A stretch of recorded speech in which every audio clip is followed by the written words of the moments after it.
Olá, eu sou Guilherme Parreiras, médico pneumologista, e hoje eu vou finalizar o curso aqui de radiologia de tórax, trazendo para vocês alguns casos clínicos em que o exame pode ajudar bastante, né? Então, com a MedGo, vamos finalizar o curso de radiologia de tórax. Só relembrando, durante as aulas eu apresentei vários temas, né? Começamos aí com os aspectos básicos, tanto da parte técnica quanto da característica de uma radiografia de tórax normal.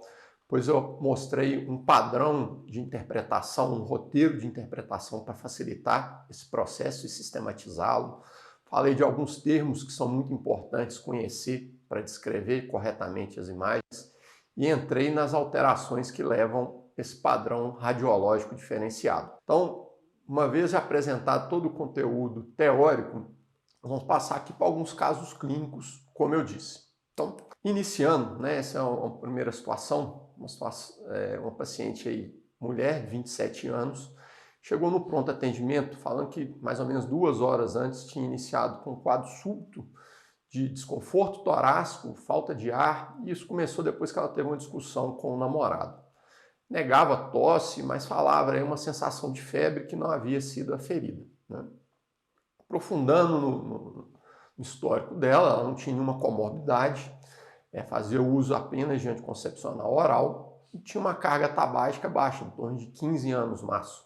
Para quem não conhece isso aí, esse termo anos maço é uma forma de quantificar quanto que a pessoa fuma, né? Então, você vai perguntar quantos anos ele faz uso do cigarro em uma média de quantos maços por dia. Então, fuma 20 anos um maço, 20 anos maço, fuma 30 anos meio maço, 15 anos maço. Então, é uma medida de impacto aí da exposição ao tabaco. A gente sabe quando esse valor é acima de 20 anos maço, o risco de doenças relacionadas ao cigarro aumenta muito. Então, dando seguimento ao caso clínico, quando foi examinar, a paciente estava extremamente ansiosa, mas não tinha nenhuma alteração na ectoscopia. A ausculta também era boa, chama atenção aí uma taquipneia com a frequência de 32, uma saturação de 94. A parte cardiovascular, uma taquicardia importante, mas sem alterações de perfusão, sem edema de panturrilhas, uma pressão estável. Então, o que pode ser isso? Será que é só uma crise de ansiedade? Vamos aprofundar melhor no quadro. Alguns exames básicos, eu vou deixar aí um pouco para vocês analisarem, depois eu comento com calma. Como tem queixa respiratória, sem dúvida um raio-x ele é bastante interessante para avaliar. Então aqui um raio-x de tórax da paciente, vamos seguir aquele roteiro de interpretação já apresentado. Então, seguindo a via aérea, bilateralmente, vamos passar para os campos pulmonares.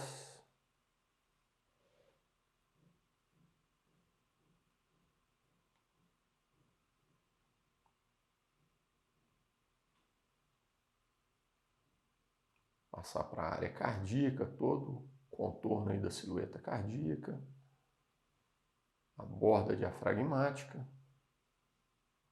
e a parte de esqueleto, tá aqui delineada. Então, raio-x, princípio sem alteração, importante se não prestar atenção.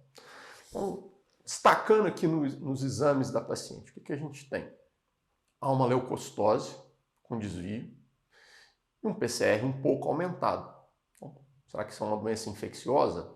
A questão é a clínica, né? Muito agudo para pensar uma pneumonia sem tosse, mas pode acontecer. E eu chamo a atenção para gasometria. Então, ela estava saturando 94% em ar ambiente. É normal um paciente jovem saturar 94%? Então, isso tem que ser analisado com cuidado. Um conceito importante é esse gradiente alvéolo arterial de O2. O que significa esse gradiente alvéolo arterial de O2? Nem todo oxigênio que chega na via aérea, no alvéolo, ele passa para a corrente sanguínea, né?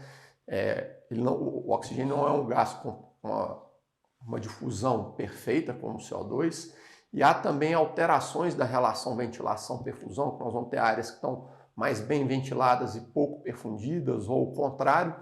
Então, com isso acontece que há uma diferença entre a pressão alveolar de oxigênio e a pressão arterial de oxigênio. E essa diferença é em torno de 5 a 15. Então, numa equação, esse gradiente alvéolo arterial ele é representado por essa fórmula, né? A PA maiúsculo, que é alveolar O2, menos a pressão arterial de O2, que ela está na gasometria. Como é que nós vamos calcular a pressão alveolar de O2? É essa fórmula. Então, que ela leva em consideração a pressão barométrica, quer dizer, a altitude que você está localizado, isso é importante, a pressão de vapor de água, a fração inspirada de O2, e aí nós vamos subtrair a pressão arterial de CO2 dividida pelo quociente respiratório. Hoje, né, com a tecnologia a nosso favor, vários aplicativos deste fórmula médica têm a fórmula do gradiente alvéolo arterial, é só jogar esses valores que já saem, mas é bom conhecer e entender a fórmula para saber aplicá-la. De uma forma resumida, que em Belo Horizonte, onde eu estou, essa primeira parte já resolvida, a gente ficaria então com 132 menos a pressão arterial do CO2 dividido por 0,8. Calculando, no caso da paciente, esse valor dá 97. Então, isso aqui é a pressão alveolar de O2. Subtraindo a pressão arterial que está aqui na gasometria, nós vamos encontrar um gradiente de 26, quer dizer, bem aumentado. Então, voltando ao exame, como é que nós vamos interpretar isso? Para ela manter uma saturação de O2, ela está hiperventilando, né? O PCO2 está reduzido, como consequência, vai fazer uma alcalose ventilatória e apesar da PaO2 estar dentro da faixa que a gente considera normal, claramente há um distúrbio de troca gasosa. Isso é um dado muito importante. Então, vamos voltar na imagem. Por que nós vamos ter um distúrbio de troca gasosa? Há alguma alteração significativa? Se a gente for olhar com cuidado, há uma discreta opacidade aqui na base do hemitórax direito, formando até esse aspecto em cunha. Isso pode ser uma pneumonia? Sim, mas uma pneumonia discreta, de novo, um quadro agudo, daria uma alteração tão significativa de troca gasosa? O que pode ser isso, né? Então, sempre quando a gente se deparar com uma situação que você vai estar observando um distúrbio de troca gasosa, com pouca alteração da radiografia, nós temos que lembrar da possibilidade de embolia pulmonar. E aí, o exame de dímero auxilia bastante, né? O valor de referência é em torno de 500, 550, então, para uma paciente de 27 anos, 970 claramente está alterado. Então, uma vez que o dímero está alterado, ele não confirma uma embolia pulmonar, mas nós temos que dar seguimento na propedêutica com métodos mais tecnológicos. E aí, partindo para a tomografia, na janela de pulmão que a gente chama, há essa opacidade, tendência aqui de formar uma cunha. Na janela de mediastino, ela tem o mesmo aspecto, mas quando se faz o contraste, a gente observa aqui uma falha de enchimento nas artérias, bilateralmente, confirmando um quadro de uma embolia pulmonar, uma doença muito grave que requer tratamento. Então, numa primeira análise, a gente poderia considerar que aquilo ali era uma ansiedade por causa da discussão com o namorado, mas, na verdade, se trata de uma doença grave, como eu disse, que é uma embolia pulmonar. Precisa tentar identificar melhor a causa, mas a gente sabe que essa combinação de anticoncepcional oral com tabagismo aumenta o risco. Partindo para o segundo caso, também é uma mulher jovem ainda, mas um pouco mais velha, 38 anos, mas ela vem já para uma consulta ambulatorial com um quadro mais arrastado. Segundo ela, 3 anos, vem com uma dispneia aí progressiva, associada a um desconforto torácico em aperto. Ela já havia passado uma consulta no posto de saúde, 6 meses antes, e foi feito um diagnóstico presuntivo de asma com o início dessas duas medicações, o salbutamol, que é um broncodilatador de curtação para alívio dos sintomas, e a beclometasona, que é um corticoide inalatório para tentar controlar a asma, mas ela não relatava nenhuma melhora clínica. Ela decidiu buscar atendimento porque ela vinha evoluindo aí com um quadro de pré-síncope nas últimas semanas, um agravamento da situação. No histórico dela havia um relato de asma na infância, mas com melhora posterior, talvez por isso tenha sido reiniciado o tratamento para asma. A gente sabe que Não é incomum ter esse padrão, ela sumir e depois retornar. O paciente não tinha nenhuma comorbidade, não usava nenhum medicamento e era não tabagista. No exame clínico, ela tinha algumas alterações aqui importantes, né? Um pouco hipocorada, a ausculta respiratória normal, a saturação dentro da faixa, mas um pouco reduzida, mas principalmente na parte cardiovascular, essa hiperfonese de P2 e esse sopro protossistólico na borda external esquerda, ele tem relevância. Além disso, ela já tinha um discreto edema de membro inferior, sem sinais de espaçamento de panturrilha, uma leve taquicardia com pressão estável. Então, exames básicos, novamente eu vou deixar aqui para uma análise inicial. De novo, por se tratar de uma doença com queixa respiratória, um raio-x pode ajudar. Então, vamos seguir ali o roteiro de interpretação, vindo a via aérea, bilateralmente, analisar os campos pulmonares, também bilateralmente, chegando na área cardíaca.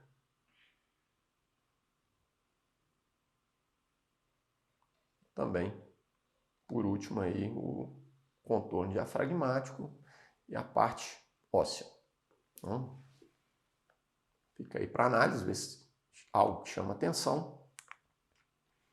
Voltando então nos exames, o que seria importante? Há uma discreta anemia, um VCM ainda dentro do valor de referência, então caracterizando uma anemia normocítica normocrônica, leucócitos normais, função renal normal, um PCR baixinho, mas com NT-proBNP. Né? Para quem não conhece, o NT-proBNP, ele é um peptídeo produzido principalmente aí no ato direito. Ele vai estar bastante aumentado na circulação em situações que nós vamos ter um aumento tanto de sobrecarga de pressão quanto de volume cardíaco. Então aponta para uma possível insuficiência cardíaca. E nessa situação, o melhor exame para detalhar seria mesmo o ecocardiograma, que está aí descrito, né? Só que o que chama atenção? Ao contrário do que seria esperado, a parte cardíaca esquerda, o ventrículo esquerdo está com uma boa função, sem déficit segmentar, uma fração de ejeção boa, um átrio esquerdo também de tamanho normal, mas com achados aqui de acometimento de câmaras direitas. Então, o ventrículo direito dilatado, hipocinético, uma pressão sistólica da artéria pulmonar aumentada, a velocidade de regurgitação tricúspide também aumentada, com o índice TAPS reduzido, sem nenhuma alteração valvular. Então, para quem não está habituado, né, a pressão sistólica da artéria pulmonar é uma medida de hipertensão pulmonar.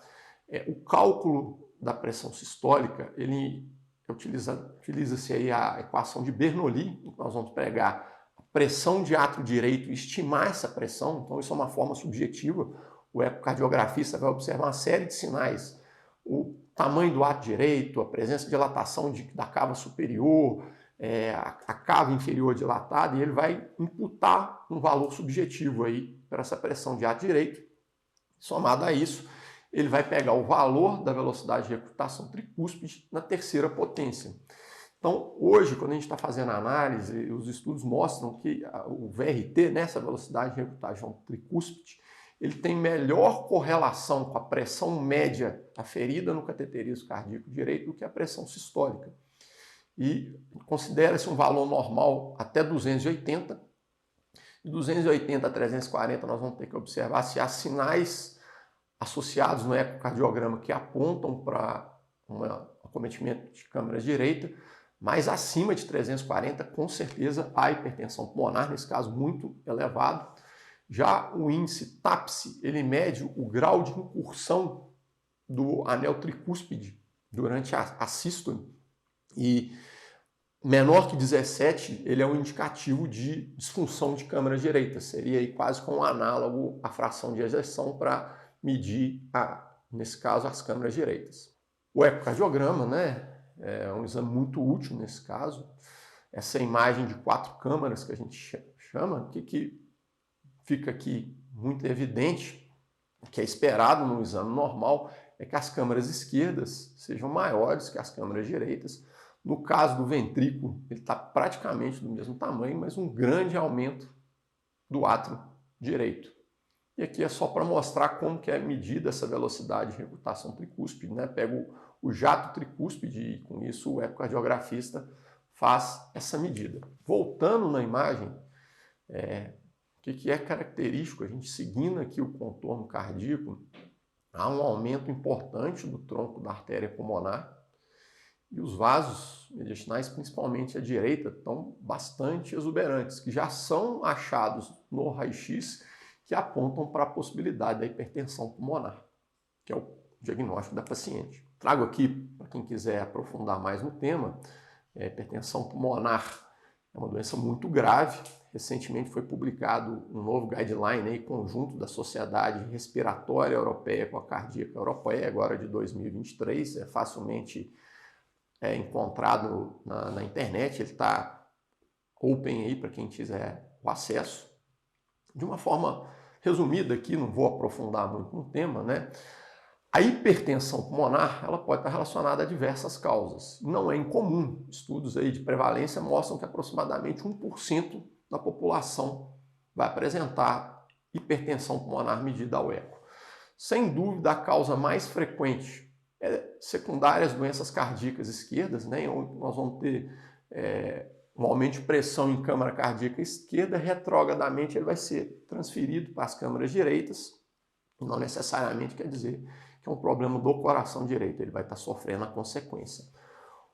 Uma outra causa também não incomum é decorrente às doenças respiratórias crônicas, seja por destruição do parênquima e perda de leito capilar, mas também por hipoxemia crônica, que leva uma vasoconstrição no restante do parênquima. Então, DPOC, fibrose pulmonar, enfim, qualquer doença que leva a uma hipoxemia crônica vai causar a hipertensão pulmonar, mas de novo ela é reativa.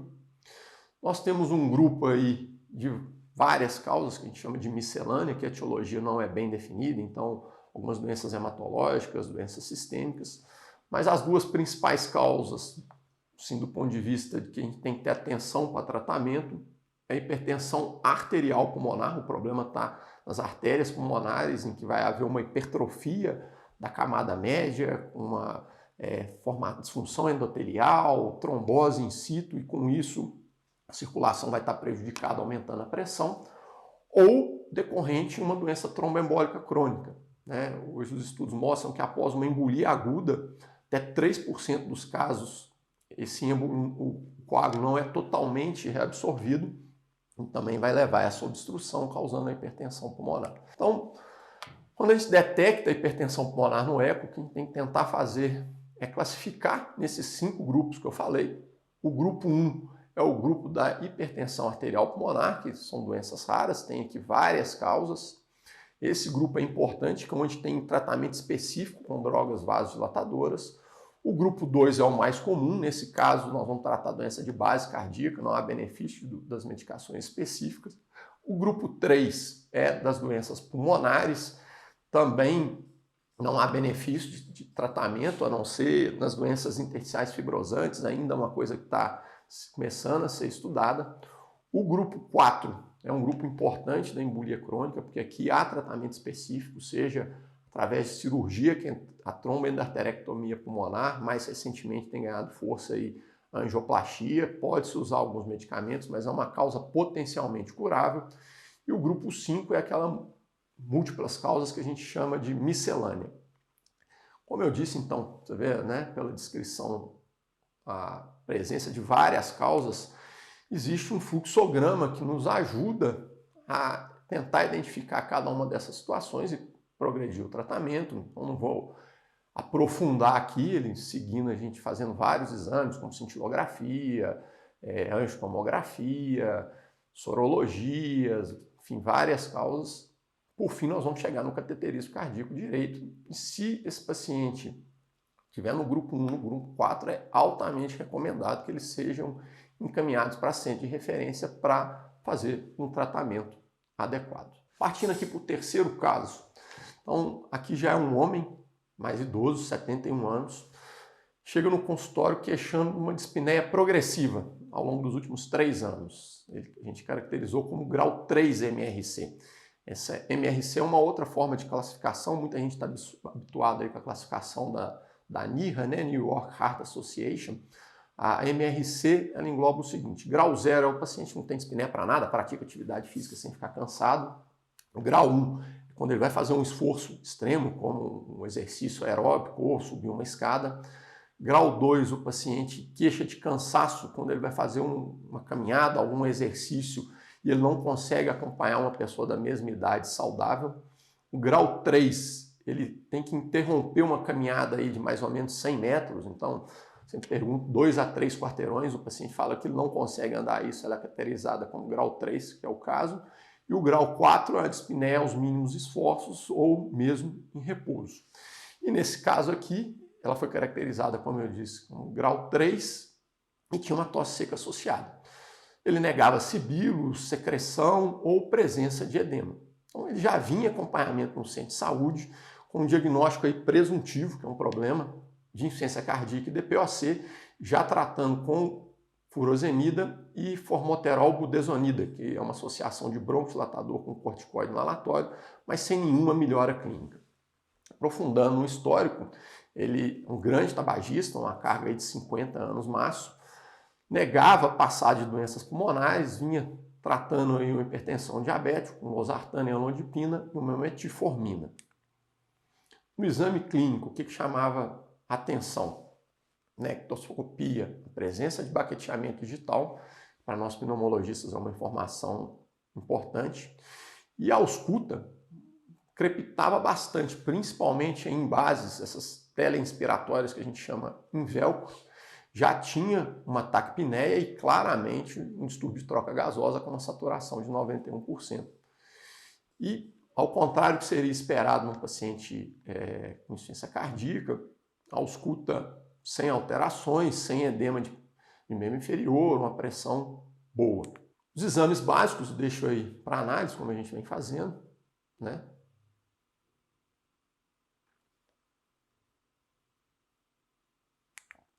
Quando a gente passa para a imagem, então vamos lá, via aérea, tá facilmente visualizável, o campo pulmonar claramente alterado aí, né?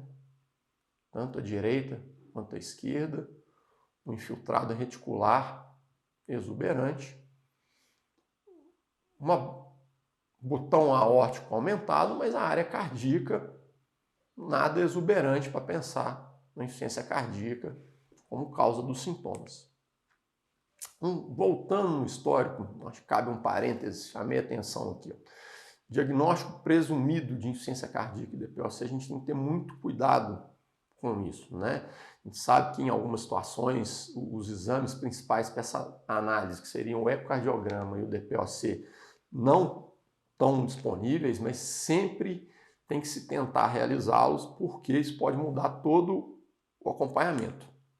Então, eu vou falar um pouco mais à frente disso, mas retornando aqui nos exames, o que chama atenção? Uma hemoglobina mais alta, possivelmente aí por causa dessa hipoxemia, ele já está evoluindo com uma eritrocitose, uma discreta disfunção renal, mas sem sinais de infecção.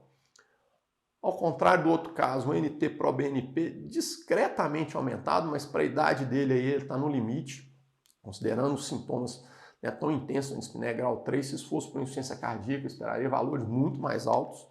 A gasometria claramente alterada, um PCO2 no limite inferior, um PCO2 mais baixo pela taquipneia dele, um gradiente aumentado de 31.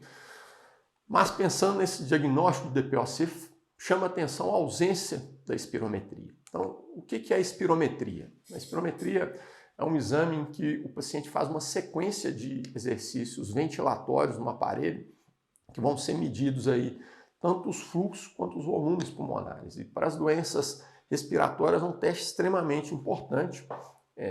Os valores que são captados, eles são comparados aí com grupos de referência, mas a gente dá muita importância nos gráficos que são montados, né? Então, um gráfico extremamente importante é esse aqui, que é o fluxo-volume, mas também o volume-tempo. pela morfologia dessa curva fluxo-volume, a gente pode caracterizar, sem analisar valor, tá? Como um exame normal, quando ela assume esse aspecto côncavo aqui, sugere muitas doenças obstrutivas, como DPOC e asma, e quando ela tem esse aspecto aqui de subir e descer rápido, com um tamanho menor que a curva normal, é muito sugestivo de uma doença restritiva. Falando em DPOC, entrando rapidamente aqui, o GOLD é o principal documento. O GOLD é uma organização mundial que tenta unificar as condutas, as orientações para essa doença extremamente comum, que é o DPOC. E é colocado lá que a espirometria é obrigatória para esse diagnóstico de DPOC. Tratar como um diagnóstico presumido nunca é bom, porque outras doenças podem dar sintomas parecidos, como é o caso aqui. Então, de novo, o exemplo das curvas, volume, tempo e fluxo, volume, e além de dar o diagnóstico de DPOC, a espirometria gradua o grau de obstrução. Então, com esses pontos de corte através do VF1, maior que 80% com DPOC leve, GOLD 1, de 80 a 50, GOLD 2, entre 50% e 30% de VF1 ao GOLD 3 já grave, e menor que 30% é o paciente muito grave. Esse ano saiu uma nova atualização do GOLD e a gente classifica hoje a gravidade através não só da espirometria. Na verdade, a espirometria ela não entra, ela entra na gravidade da obstrução, mas a classificação clínica hoje ela engloba esses 3 grupos, A, B e E, que eles vão ser divididos pela presença de sintomas. O doente vai ser classificado à esquerda ou à direita do quadrante, e se ele tem ou não exacerbações infecciosas, que é uma outra marca da doença. Se ele é um exacerbador, ele vira E, senão ele vai estar aqui embaixo. E isso é importante porque houve uma simplificação do tratamento, e hoje, assim, numa fase inicial, a recomendação de tratamento do grupo A, B e E é essa que está aqui na imagem. E eu coloquei isso para chamar a atenção pelo seguinte: se a gente pegar lá o caso do nosso paciente, ele tinha esse diagnóstico presuntivo, ele estava usando uma associação de corticoide com beta-2 de longa. Isso não é incomum. Se a gente pegar aí vários estudos ao longo do mundo, mostra que até 70% dos doentes com DPOC vêm usando essa combinação, mas pela recomendação atual do GOLD, a gente vê que ela nem está presente, né? Então, se é o paciente do grupo A, que é um paciente com poucos sintomas e sem exacerbação, ele vai usar um bronquidilatador único. Se é o grupo B, que é o paciente não exacerbador, mas sintomático, a dispneia maior que grau 2 daquele MRC, ele vai usar uma combinação de bronquidilatadores, seja um beta-2 de longa com um anticolinérgico de longa ação.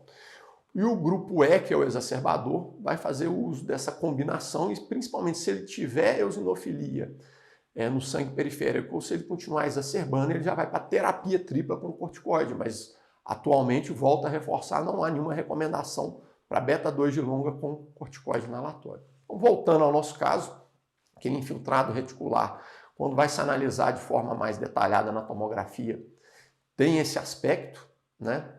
É uma doença que tende a predominar nos terços inferiores, mas pega os campos superiores também. E esse reticulado aqui com aspecto cístico, com distorção da arquitetura, é por causa de favelamento. Então, é uma imagem muito sugestiva pela característica do doente. A gente precisa de alguns outros exames, mas sugere muito uma doença grave, que é a fibrose pulmonar idiopática. As doenças intersticiais pulmonares, eu brinco com os residentes sempre, que é o calcanhar de Aquiles do pneumologista. É uma situação bastante complexa, que é uma grande sobreposição de causas, de manifestações. Esse artigo aqui, para quem quiser dar uma estudada, ele aponta um pouco desse aspecto. Então, de forma resumida, a gente vai usar a história clínica, o exame do paciente, junto com as alterações da tomografia de tórax de alta resolução, exames de função pulmonar como espirometria, pleximografia de fusão de monóxido de carbono, alguns testes sorológicos, eventualmente um lavado broncoalveolar e a histopatologia para tentar classificar essas causas. E aí pode tentar agrupá-las quando tem uma etiologia bem definida, como a fibrose pulmonar idiopática secundária, a doença autoimune, pneumonite de hipersensibilidade associada à droga. Agrupar mais um aspecto morfológico pelo tipo da imagem. E aí entra a sopa de letrinhas que a gente brinca, que é PIL de pneumonia intersticial, PINE de pneumonia intersticial não específica, bronquiolite respiratória com doença intersticial, pneumonia em organização, que é uma coisa que acho que entra muito na parte do especialista. Por último, eu vou deixar aqui esse artigo para quem quiser olhar, já um pouco mais antigo, de 2012, mas é uma orientação da Sociedade Brasileira de Pneumologia que tenta agrupar essas doenças intersticiais através de possíveis causas. Então, quando tem uma causa conhecida, pneumoconiose, infecção, droga, doença do colágeno, as etiologias não determinadas, como a FPI, a PIN, a pneumonia em organização, associada ao grupo linfóide, doença granulomatosa, como a sarcoidose e a pneumonia de hipersensibilidade, e um grupo miscelânea que não tem uma causa bem definida. Vamos para mais um caso aqui, então, o quarto, né? Voltamos para uma mulher, nessa caso um pouco mais velha, 54 anos, e a queixa dela é diferente. Ela veio com uma consulta ambulatorial falando que há 45 dias estava apresentando aí um mal-estar, febre intermitente, tosse seca, dispneia, havia emagrecido aí 4 quilos, que dá aproximadamente 7% do peso basal, uma coisa significativa, e negava hemoptóicos. Nesse período já tinha ido 3 vezes no pronto atendimento e recebido um diagnóstico de pneumonia. Na primeira ocasião com o ISO de azitromicina sem melhora, depois retornou usando amoxicilina clavulanato e no terceiro momento levofloxacino também sem melhora.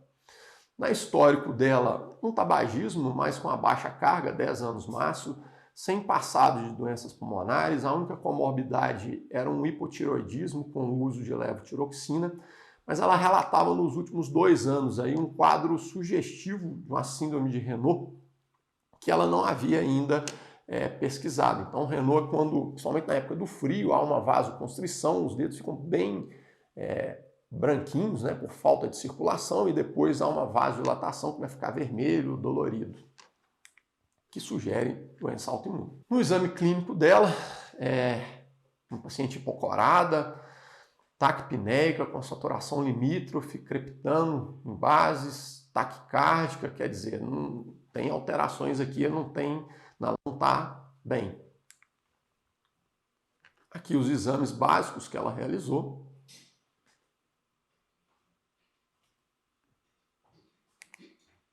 E a imagem, a radiografia atual dela, a gente vê aqui nos campos pulmonares, essa opacidade no terço superior, com a borda irregular, broncograma aéreo, mas há uma discreta alteração aqui no lobo inferior direito, outra no lobo inferior esquerdo, no lobo superior esquerdo também, um aspecto de consolidação. Será uma nova pneumonia? Então vamos voltar no histórico. Tem uma anemia, tem leucocitose com discreto desvio, mas um PCR discretamente aumentado, né? Numa pneumonia multilobar, isso aqui não está estranho. A gente esperaria um paciente bastante toxemiado, com marcadores inflamatórios bem alterados. A gasometria com PO2 baixo, calculei aqui o gradiente dando 29, então mostrando sim um distúrbio de troca gasosa. E aí, se levantou o histórico dessa paciente, o que chamava atenção? Aqui na primeira visita dela ao pronto atendimento, há essa opacidade na base direita, com broncograma, um discreto consolidação. Com o histórico clínico, é realmente altamente sugestivo de pneumonia. Tomou um antibiótico, não melhorou. Voltou depois com uma outra consolidação no local completamente diferente. Houve a melhora daqui, passou essa aqui no lobo superior esquerdo. Será uma reinfecção? Novo antibiótico, sem melhora. Volta no terceiro momento com um padrão radiológico completamente diferente. Então, o que isso caracteriza? É o famoso padrão de consolidação migratória, que tem uma relevância aqui importante. Voltando para a imagem atual dela, completamente diferente das 3 anteriores. Vamos investigar melhor. Será uma nova infecção? Procalcitonina é um exame que, infelizmente, ele não é tão difundido, mas ele é muito útil.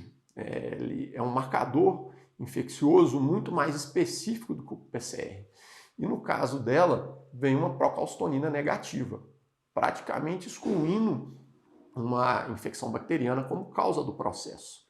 Todo caso desse mais estranho, aí vale a pena pedir uma sorologia para HIV, no caso dela negativa. Então, excluindo, vamos dar seguimento com um exame mais detalhado que é a tomografia, para tentar caracterizar melhor esse infiltrado. E ver que, né, no terço superior já havia áreas de vidro fosco tendendo a consolidar bilateralmente, que tanto no terço médio quanto na base fica mais evidente esse padrão de consolidação aqui, ó, com broncograma aéreo, uma certa tendência a estar mais periférico e acometendo aí o fecho peribroncovascular, que a gente chama. Então, esse é um caso que claramente precisa de uma investigação mais detalhada. E aí um exame bastante útil quando tem disponível é a fibrobroncoscopia com biópsia e lavado. Então essa paciente realizou uma fibro, pesquisa de BAR fungo foi negativa, haviam raros BGNs no lavado, isso é inespecífico, não necessariamente quer dizer infecção. Hoje a gente sabe que a via aérea ela não é estéril, ela tem presença de bactérias. Na citometria do lavado, uma discreta linfocitose, uma discreta eosinofilia muito inespecífico. Então, esse é o caso que precisa de uma biópsia. E aqui está uma imagem ilustrativa, que aí eu vou ler rapidinho para vocês o que o patologista observou. Presença de áreas de plugs de tecido conjuntivo frouxo, com miofibroblastos acometendo os alvéolos e vias aéreas terminais e entremeando o parênquima normal. Além disso, tinha um discreto infiltrado linfoplasmocitário em áreas do interstício pulmonar e não foi observado granuloma, sinais de atipia celular ou agentes infecciosos. Essa descrição é a descrição clássica da pneumonia em organização, antigamente chamada de BUP, que hoje a gente chama de pneumonia em organização. Esse é um artigo de revisão relativamente recente, publicado no New England, quem quiser avaliar melhor, né? Na verdade, a pneumonia em organização é um padrão de reação do parênquima pulmonar a diversos insultos. Quando não tem uma etiologia definida, a gente chama de criptogênica, mas ela pode estar relacionada a diversos fatores. Então, causas infecciosas, como algumas infecções bacterianas, infecções virais. Quem estava na linha de frente aí e tratou de Covid viu demais pneumonia em organização, como o Covid levando, né, essa alteração. Outras infecções como parasitas, fungos, mas pode estar relacionada ao uso de medicamentos, classicamente a miodarona, nitrofurantoína e alguns quimioterápicos são associados aí com esse padrão de pneumonia em organização, doenças autoimunes, doenças reumatológicas, exposição à radiação e diversas outras causas. Então, frente a um paciente com suspeita de pneumonia em organização, é necessário fazer uma investigação mais detalhada. A pneumonia em organização, esse caso que eu apresentei, é a evolução clássica, né? É um paciente que vem em um quadro subagudo, sintomas sistêmicos de febre, emagrecimento, tosse, tem essa característica na radiografia do infiltrado migratório, muito comum ter passado várias vezes aí no atendimento médico com o uso de antibióticos sem melhora, e que aí, com a progressão da doença, muitas vezes precisa internar, às vezes é até para terapia intensiva, mas quando se confirma o quadro de pneumonia em organização e faz um tratamento com corticoide inalatório, a melhora é exuberante. 3, 5 dias, um doente muitas vezes estava necessitando de O2 em alto fluxo, já está fora do oxigênio, caminhando pela enfermaria, a radiografia melhora muito bem. E para finalizar, eu vou trazer esse último caso. Um homem de meia idade, 57 anos, que ele relatava aí há 5 meses uma tosse oligoprodutiva associada a um emagrecimento também significativo, de aproximadamente 8% do peso corporal, e raros hemoptóicos. Negava febre, negava sudorese noturna. No histórico, um dado relevante aqui, um tabagismo importante, 50 anos máximo. Ele relatava algumas internações prévias por pneumonia. Tinha como comorbidade uma hipertensão com uso de amlodipina e gota com halopurinol. No exame clínico, o que chamava atenção? Um paciente emagrecido, hipocorado, sons eram reduzidos com alguns roncos, nada significativo, uma saturação relativamente boa, da parte cardíaca só uma leve taquicardia. E ele chegava com essa imagem. Então, fazendo a análise detalhada, fica evidente aqui nesse terço superior essa tendência no infiltrado com área hiperlucente dentro, que é muito sugestivo de uma doença cavitária. Tá? E aí, tinha uma outra informação importante. 3 meses antes, devido a essa alteração, havia sido iniciado no centro de saúde para ele um tratamento de prova para tuberculose. E mesmo tendo 3 escarros com BAR negativo. E aqui eu ressalto essa informação, eu sempre também converso com os residentes no hospital, que é o seguinte, existem algumas indicações bem limitadas de tratamento de prova para tuberculose, mas lesão cavitária nunca deve ser feito. Isso é um erro extremamente grave. Por quê? Quando há uma cavitação, como aqui no caso, a multiplicação da micobactéria nessa caverna, ela é altíssima. Então, esse doente no espirro, ele tem que ter BAR 3 cruzes, né? Nem no escarro bem coletado, sabe? Então, se você tem uma lesão cavitária com BAR bem feito, persistentemente negativo, isso não deve ser tuberculose. Então, voltando aos exames, né, que ele tinha, deixo aqui para análise. E chama atenção a alguns pontos. Uma anemia, como já era observado no exame clínico, ele estava mais hipocorado, uma tendência à trombocitose, um PSAR discretamente aumentado, esperaria algo mais elevado na tuberculose, chama atenção um grau de hiponatremia, a gasometria até preservada com um gradiente normal, e ele repetiu mais 3 amostras aí de BAR negativo. Então, entrando um pouco no caso, assim, hiponatremia é uma alteração que a gente tem que estar atento. Existem diversas causas. O uso de drogas é uma medicação, né, uma causa frequente, então diuréticos, alguns quimioterápicos, drogas anticonvulsivantes, que não era o caso do nosso paciente, distúrbio do sistema nervoso central, então pós-trauma, isquemia, hemorragia, pode levar à hiponatremia. As doenças malignas, principalmente câncer de pulmão, pode ser uma manifestação paraneoplásica. Outras doenças pulmonares, como a própria tuberculose, insuficiência respiratória, podem levar a CIAD e causas renais e infecciosas, como eu coloquei aqui. Então, essa hiponatremia amplia o leque de possíveis etiologias dessa alteração. E quando nós vamos investigar melhor, a tomografia consegue caracterizar muito melhor essa imagem, né? Então, é sim uma grande cavitação no lobo superior direito, borda irregular. Nessa reconstrução ela fica evidente, mas um dado chama atenção aqui que fala contra a tuberculose, a ausência de disseminação broncogênica. Então, quando o paciente está com a tuberculose cavitária, essa multiplicação de bactéria, de excesso de secreção, ela vai disseminando para o restante do parênquima e ela impacta na pequena via aérea, dando vários nódulos, que é o famoso aspecto de árvore em brotamento, que esse paciente aqui não apresentava. Então, com certeza, precisa investigar melhor, não dá para continuar tratando de prova tuberculose.